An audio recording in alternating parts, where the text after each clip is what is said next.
warahmatullahi wabarakatuh.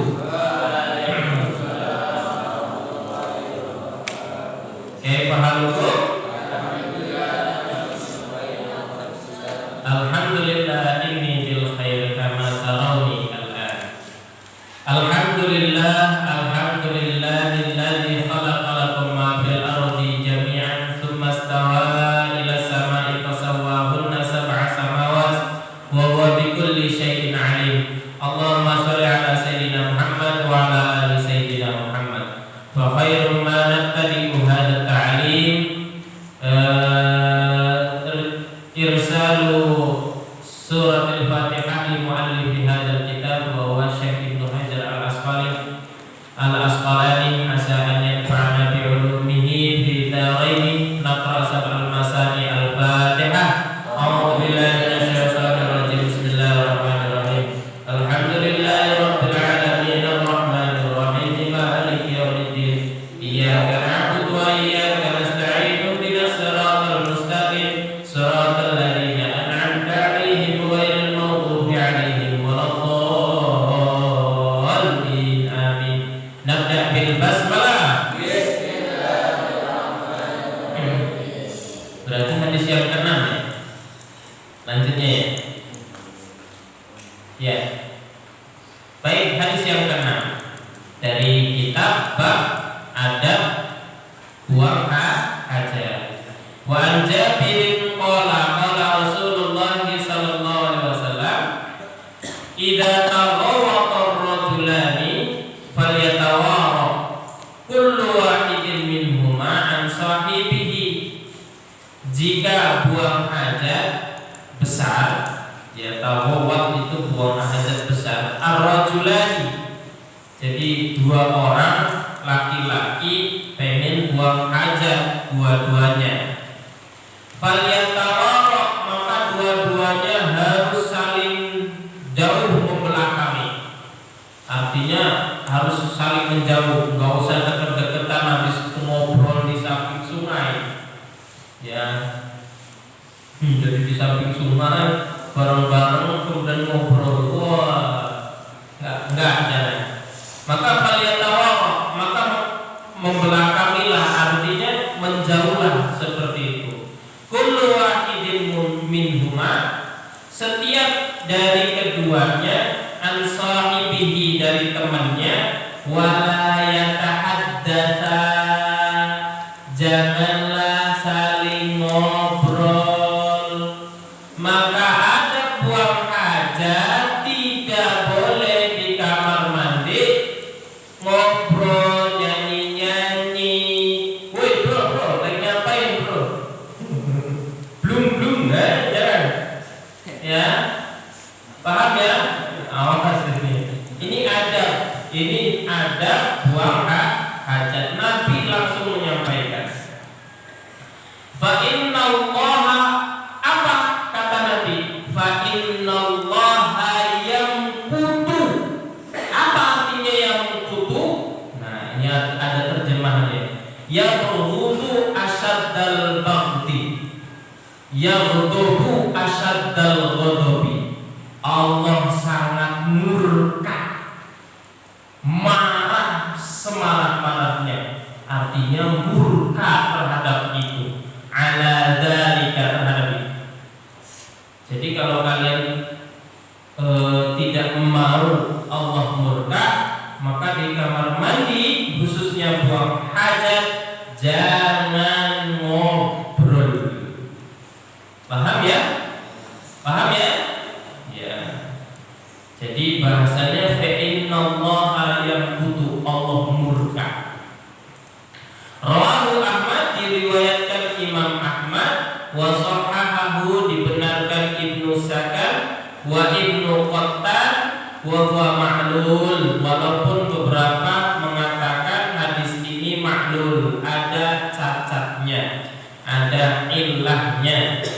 Ya, tapi tetap karena di sini ada Allah marah, maka tetap kita ambil hadis ini sebagai fadilah, keutamaan buang hajat. Paham ya? Paham ya? Habis ini jangan ngobrol ya. kecuali memang terpaksa. Ya terpaksanya gimana? Buang hajat, mikroflahnya hilang, gayungnya hilang. Waduh, ya ini sering terjadi sama ustadz ini kadang ini. Yang habis nyuci tolong, ya kadang yang pakai mikroflah dimasukkan lagi. Beberapa kali ustadz buang hajat ternyata lah mana ini gayungnya, ya kan? Problem. Akhirnya bingungnya kan. Selanjutnya itu larangan tentang buang hajat ya. Wa Abi Qatadah radhiyallahu anhu qala, dari Abi Qatadah radhiyallahu anhu berkata, qala Rasulullah bersabda sallallahu alaihi wasallam bersabda, la yamassanna ahadukum zakarahu biyaminihi wa huwa yaqul. Adab selanjutnya adalah janganlah kalian megang, salah satu dari kalian memegang kemaluannya menggunakan tangan kanan, wa huwa yaqul, sedangkan dia buang air kecil. Kalau mau megang pakai tangan mana? Tangan kiri. Nah, jangan pakai tangan kanan. Ya, kalau mohon maaf nih. Kalau kidal bagaimana Ustaz? Ya, kalau kidal bagaimana? Sekarang masalahnya kalau kidal dia, ini kajiannya jadi agak melebar sedikit nih. Kalau kidal, Ustaz tanya, dia, mohon maaf, ceboknya pakai apa? Kalau dia kidal, ya kan, semuanya menggunakan tangan, mohon maaf, cebok pakai tangan kanan, makannya tetap pakai tangan kiri, yang bagus-bagus menggunakan tangan kiri, yang bagus-bagus ya, menggunakan tangan kiri, maka tidak mengapa menggunakan tangan. Tapi ada orang yang mohon maaf, dia kidal, ya, tapi untuk hal-hal yang baik dia makan pakai kanan tetap. Tapi kalau nulis, mengerjakan yang lain, dia menggunakan tangan kiri. Tapi kalau yang baik dia makan menggunakan tangan kanan, ya kan? Kemudian buang air, cebok juga menggunakan tangan kiri, maka tetap berlakunya harus memegangnya tangan kiri. Artinya apa? Ini yang hikmah di balik itu adalah ditakutkan kalau seandainya kita memegang tangan kanan, ya kan, ada sesuatu yang najis, ya kan, yang tidak tahu seberapa mili ya nyipratnya, ya kan. Nah ternyata tangan kita itu kita gunakan untuk makan, untuk minum dan lain sebagainya. Ya, beda kasus kalau yang kidal. Paham ya ini ya? Nah, selanjutnya wala yatamassah minal khala'i biyaminihi, dan janganlah membasuh minal khala'i setelah dari buang hajat, ya, biyaminihi, dengan tangan kanannya. Cebok menggunakan tangan kanan tidak boleh. Selanjutnya wala yatanaffas fil ina'i, janganlah kalian bernapas ke dalam wadah. Mohon maaf. Ini kalian minum nih, minum. Ketika minum kalian apa? Itu tidak dianjurkan oleh Nabi, karena apa? Yang keluar adalah apa? Masuk oksigen, keluar karbon dioksida. Ya enggak? Nah, ketika keluar, otomatis ketika kita hirup, yang kita hirup oksigen enggak? Enggak. Yang kita hirup adalah karbon dioksida juga. Kalau manusia kekurangan oksigen dalam menghirup nafas, maka kemampuan otak kita akan tidak baik-baik saja. Ini makanya dasar ini Nabi itu menyuruh. Ya enggak?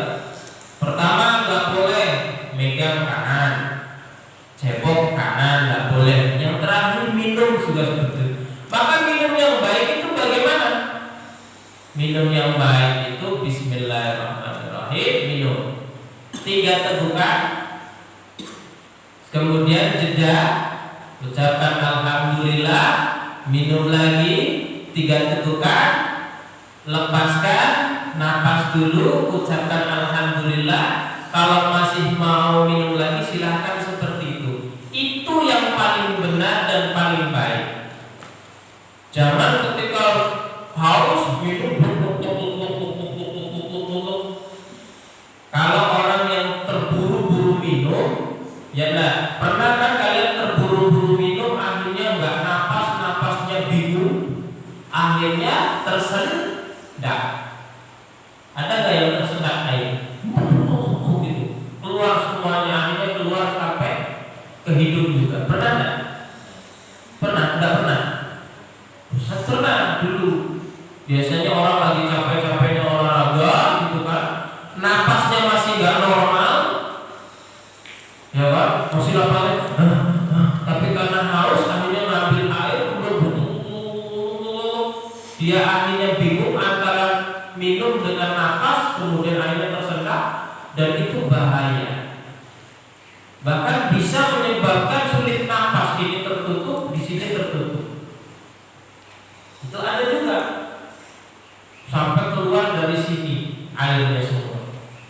Maka benar yang diucapkan Nabi, jangan bernapas di dalam wadah di sini artinya ketika kita minum. Bagaimana yang benar minumnya? Bagaimana? Baca doa dulu, ya. Doanya apa berarti? Doanya apa berarti kalau minum? Apa? Minimal bismillah. Kemudian 3 tegukan, lepaskan napas, ucapkan alhamdulillah, dan seperti itu. Paham ya? Dan pakai tangan kanan. Kemudian duduk, tidak berdiri. Ya. Baik. Hadis yang terakhir, Ustaz kasih 3 hadis saja tadi. Wan Salman radhiyallahu anhu qala, dari Salman radhiyallahu anhu berkata, laqad nahana Rasulullah.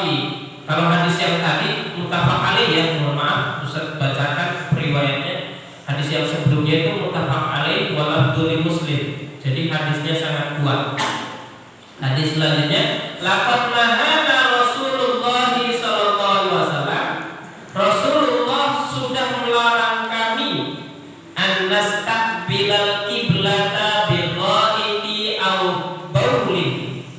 Ya, untuk menghadap kiblat saat buang hajat besar maupun buang hajat kecil. Jadi Nabi melarang kita buang hajat ataupun buang air, buang hajat kecil itu menghadap kiblat. Maka ini pastikan kalau kalian seumpama kalian kan mau jadi orang kaya, benar enggak? Mau rumahnya yang model berapa miliar? Ayo, Ustaz doakan, kita doakan sekalian hari ini. Mau rumahnya yang model berapa miliar?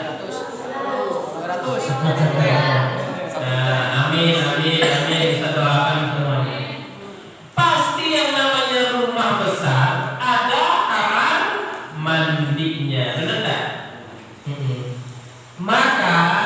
ya ketika kamu pengen bikin rumah yang seperti itu besarnya, ya anjurannya adalah jangan menghadap atau membelakangi kiblat. Paham?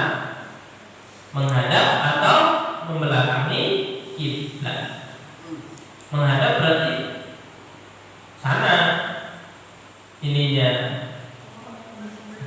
Kalau kau bikin sendiri mah ya sudah, ya nggak perlu lagi, ya udah terlanjur, paham ya? Artinya kalau di awal, makanya saya katakan siapa yang rumahnya tadi, maka kamu minta kepada tukang pembuatnya, pastikan hadapkan ke sana Pak, ke arah utara atau selatan, karena kiblat kita di Indonesia arahnya ke barat. Paham ya? Au anastanjia bil yamini, atau membersihkan kotoran dengan tangan kanan. Itu Nabi melarang. Au anastanjia bi aqalla min salasati ahjarin, ataupun beristinja membasuh kotoran bi aqalli, lebih sedikit dari 3 batu. Kemarin Ustaz sudah sampaikan istinja, ya kan, tahu istinja? Membersihkan kotoran baik karena kencing ataupun buang air besar, minimal itu kan 3 batu. Kalau tidak ada 3 batu, minimal 1 batu yang memiliki 3 sudut. 3 sudut. Artinya tidak boleh kurang dari itu. Kenapa? Kalau kurang dari itu memungkinkan masih banyak sisa, dan itu bahaya. Paham ya? Paham ya? Apalagi buang air besar pakai batunya 2, mana mungkin bersih, atau pakai 2 tisu, nggak mungkin bersih. Itu istinja. Artinya kalau seandainya diselingi air itu beda kasus. Ini yang murni istinja. Karena kemarin Ustaz sampaikan kalau kalian pengen mencari afdholiyah, keutamaan itu bisa menggabungkan dengan istinja, ya, benda yang keras, batu, tisu, kemudian diselingi dengan air. Itu kalau mau mencari afdholiyah, keutamaan.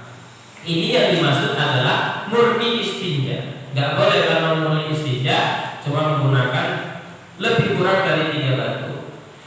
Au anastanjia biraji'in au 'azmin, rawahu Muslim. Atau kita itu menghilangkan kotoran dengan roji'. Roji itu mohon maaf. Kotoran yang sudah mengeras. Itu roji' bahasanya. Kalau kotoran yang sudah mengeras itu kan kadang seperti kayu, bener nggak?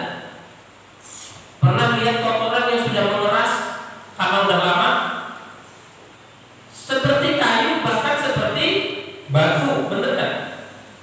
Itu nggak boleh, ya, untuk membersihkan kotoran kita.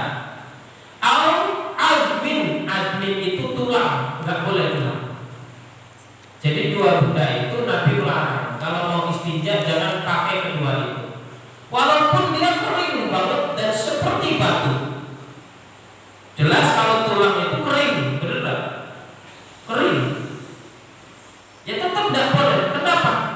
Tulang itu kalau kena air memungkinkan dia untuk basah. Ketika basah bisa jadi ada sisa-sisa darah. Paham nggak? Tahu kan bahayanya darah? Tahu bahayanya darah untuk tubuh kita? Tubuh kita ini termasuk tubuh yang mana sangat membahayakan jikalau bertemu 2 darah yang berbeda jenisnya.